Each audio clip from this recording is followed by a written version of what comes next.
it was Baker Mayfield, but no way. You got to look deep. This guy right here has been absolutely incredible. I don't know if he's going to break the unbreakable record that LaDainian Tomlinson set with 31 touchdowns in a season, but he's close. He's on pace to get 29. Yes. He's playing at an MVP level, but quarterbacks have won the last 12 MVP awards. 12 in a row. So it's Quit raining on my parade. The question went to me, the MVP. not you. He's been great. He's been great. He might win it, but he's got to. Saquon should have won it last year, and Taylor should win it this year. D. Wood, next one's for you. If I said the Cowboys need to move heaven and earth to trade for Max Crosby, is that fact or fiction? Oh, this is fiction. I mean, listen, this is nothing against Max Crosby because he's one of the best players in the league. But even Jerry Jones said it yesterday. One player's not going to fix what's going on with the Dallas Cowboys defense. They got, like, you just trade away Michael Parsons, and then you're going to go ahead and trade multiple assets to get Max Crosby? Like, what are we doing here? I could hear you over there, Shifty. Yes. What were you saying? The Raiders aren't trading Max Crosby. It's fiction. On to the next topic. Okay, fair.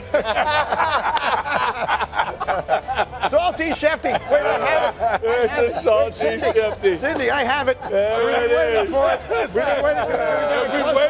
We've been waiting for it. I have it right here for you. Can you see it? The lights are, it says Salty Shifty. There we go. I've been waiting. Okay, fair enough. Last one. Alex, fact or fiction? If I said the Eagles have fixed their rushing issues, is that fact or fiction?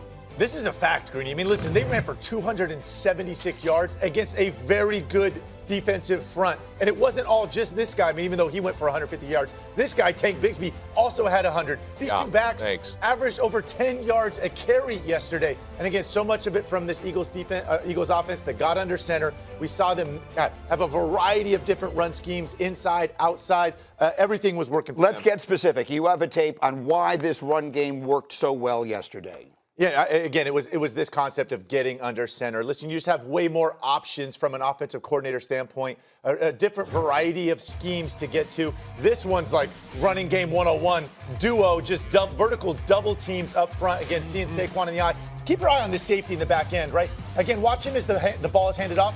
He has no idea that it has been. He's still backing up. Look at the space now for Saquon to get up on him. And again, a back like Saquon, he's got no chance. He doesn't even sniff him here for a 65-yard gain.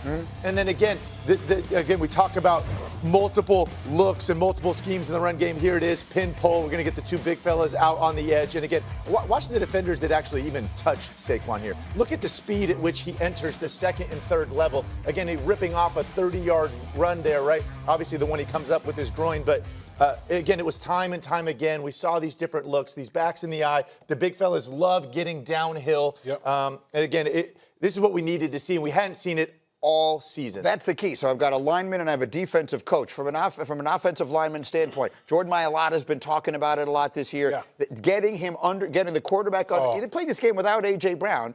And yet, it was by far their most dynamic offensive performance of the season, and it's because the quarterback is under center. Yeah, you know, so much of what we talk about in the passing game, timing and rhythm. It's the same thing goes with the running game. When you have the quarterback under center, there's a timing, there's a rhythm that the running back, the pace in which a running back approaches the line of scrimmage, and also how we as offensive linemen block. And so when you're under center, the running back has a pace to it. The blocking scheme has a pace. There's multiple schemes that you can run underneath center, and then obviously the play action passing game that comes off of that. And so again, when you're in shotgun, and defensive coaches will tell you this, you're limited in what you're going to be able to do from a like a run game perspective. Well, I happen to have a defensive coach right here. I mean, how much of a difference does that make in that offense as we project the Eagles' chances of winning back-to-back Super Bowls?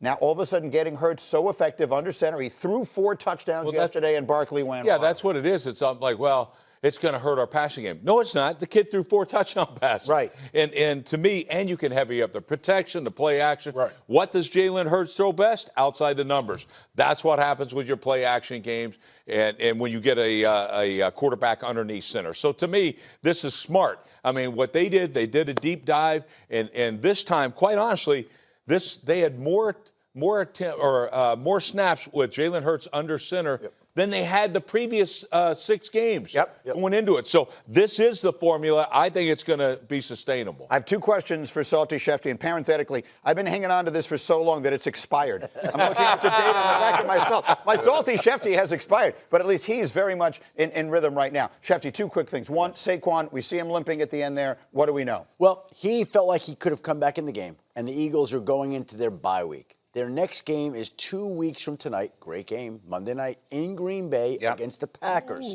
So the chances are that Saquon's going to have a realistic chance to be back for that game. What was your second question? The second question is about A.J. Brown. People will wonder about him. He doesn't play. The whole thing this week sort of didn't feel like it passed the smell test.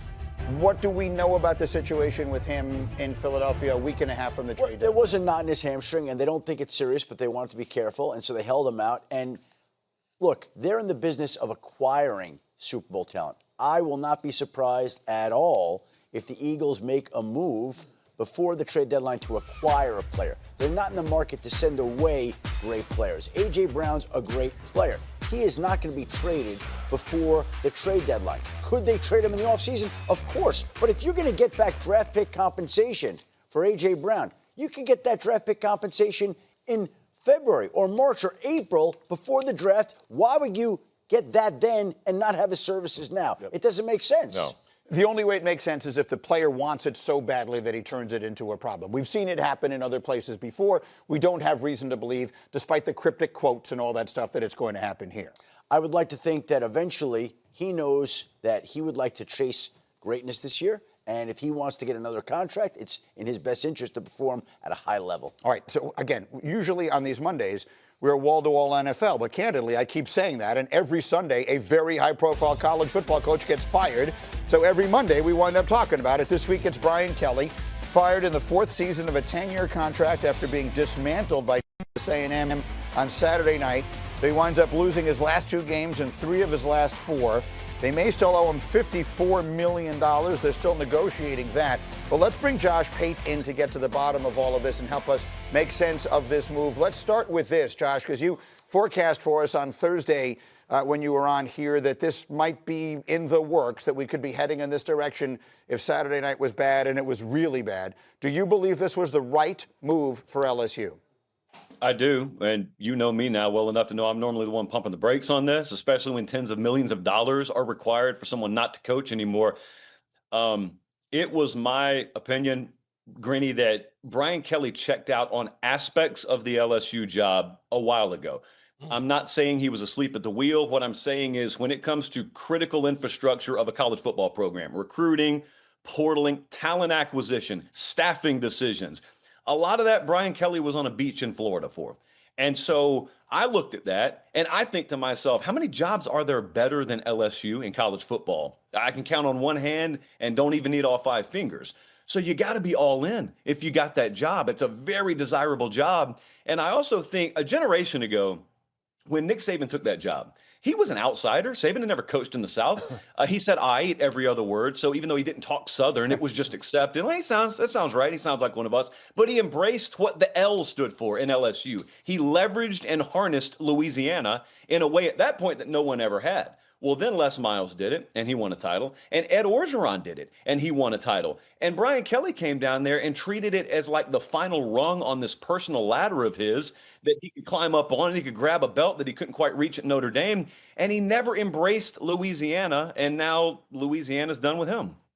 The one thing that I will say, and Cindy, let's come over here to the jib very quickly. Rex there was one moment where he sort of tried to embrace Louisiana. Oh, gosh. Josh, the very first time we saw Kelly speak publicly was at that basketball game when he brought in, I mean, historically bad thing. Like, to me, I thought he was done from that point. I thought everybody in that LSU community is like, this is a phony, man. Get him out of here. I don't know if you guys remember, but it was that family one or whatever. Yeah, do the invitation. Family or what. Like he trying to come in there, and I'm like, who? What? Like, number one, this is the worst hire in the history. Talk about a guy that doesn't fit in. You can get a guy from anywhere. But be yourself and come back in and say, look, I got to admit, I never had a crawfish in my life. You know, and jambalaya, what the hell is that? I don't know.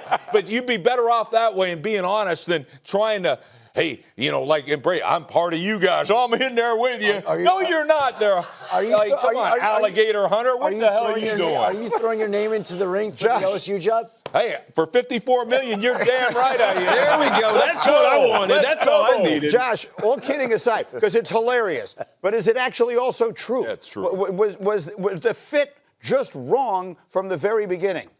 Okay, I grew up in the Deep South, Greeny, so I'm telling you, we are very used to people coming down and reeking of advice given to them by consultants, probably all within a city block of where you sit right now. We're used to that. And that's kind of what it felt like when Brian came down there. But I was the one saying, hey, look, again, Nick Saban was not from the South. Is Brian Kelly going to do what Nick Saban did? Is he going to leverage Louisiana? He didn't do that. That's what made him not a fit. Because look, as much as Rex is dead on the money and how cringe that was when he did it, as much as that's correct, they would have bit the bullet on that. Like they would have gone, oh, okay, but we're 11-1. We're headed to the playoffs. That's fine. You got to be either one or the other. You can't be out on both and then expect LSU to embrace you. Give me a name who right now, dream coach. If they could get anyone on planet Earth and you think it would be the perfect fit, who would it be? I'm telling you, if I'm running the search at LSU, I'm making Marcus Freeman tell me no. I don't care that I just went to Notre Dame and it failed. That guy right there embodies the toughness, the characteristics. He's got swagger that I can combine with championship resources. I can get transfers into LSU a lot easier than I can Notre Dame. He's got to tell me no before I ever move to option 2 on my list. Really well done. Josh, the best to you and your family. We appreciate Thank you very much. You're good, my friend. See you on Thursday. All right, rolling on we are here on Get Up this morning. Coming up, love versus legacy. What pushed Jordan past Aaron on Sunday night? Our crew breaks it down as we continue. And it's everyone's favorite mano a mano. Sneaky Hembo versus Rex. Here we go. Which quarterback has the most career 300-yard games against the Steelers? That's the question. The answer is next.